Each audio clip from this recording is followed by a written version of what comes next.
tiempo lleváis con este asuntillo? Contratamos a Georgina y a Walter para ayudarnos a cuidar de mis padres. Cuando murieron, no podía soportar que se fueran.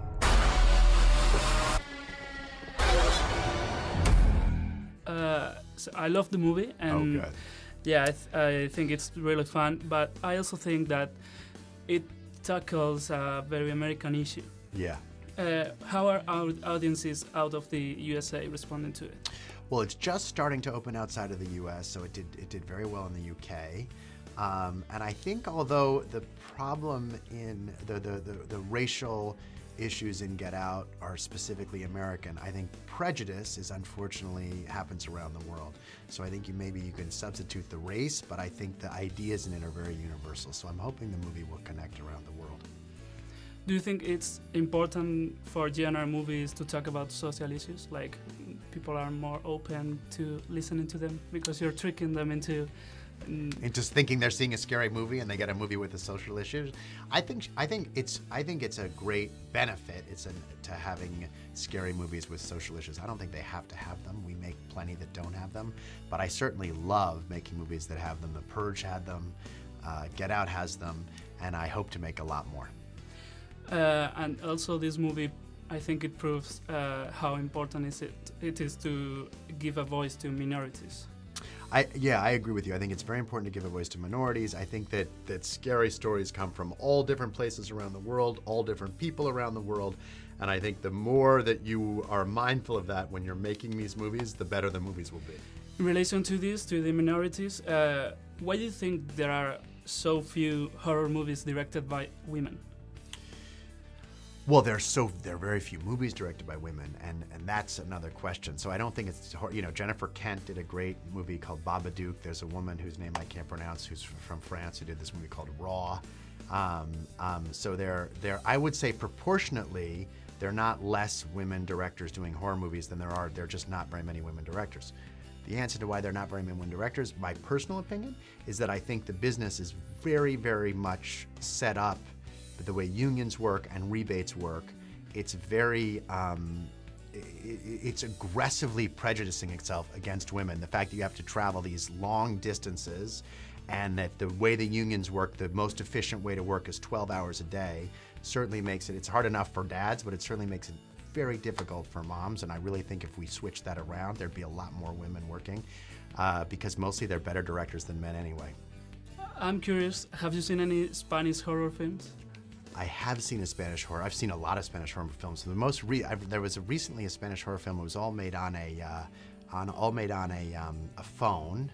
I just saw that one, and there's a great Spanish horror movie that I saw about a year ago, the home invasion movie. What's it called?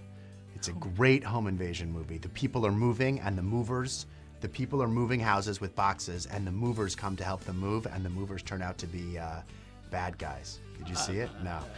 Great Spanish movie, but I don't remember the name of it. But I do see. You've seen more than me. I see. But I see scary movies from all over the place. What can you tell me about Glass?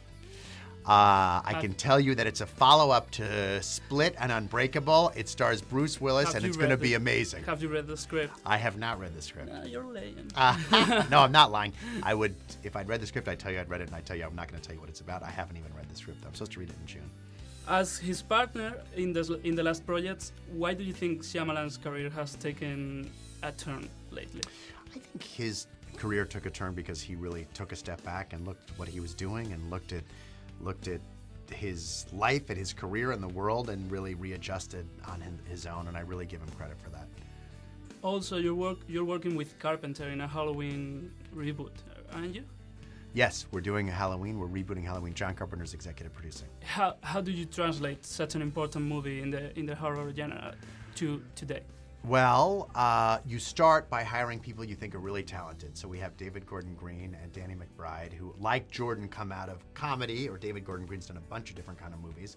And I believe that talent can be applied to any different genres. So we got people who are very talented in one kind of thing, and I think they're going to do something incredible with Halloween, but I'll let you be the judge of that when you see the movies. Great.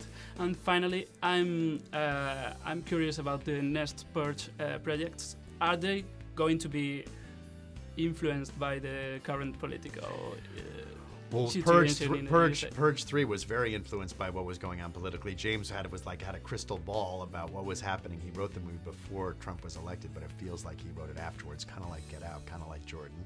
And yes, there's two things coming up with Purge. There's Purge 4, which will open next summer, and there's Purge, the television series, which will be on the air probably about 12 to 18 months. And both of them definitely account for what's going on. James DeMonaco, who writes and directs The Purge, has a very active political mind, and you can be sure you'll see a lot of that in the next Purge, both movie and TV show. Húndete en el suelo. Espera. Húndete. Desperdiciar una mente es imperdonable. Es imperdonable.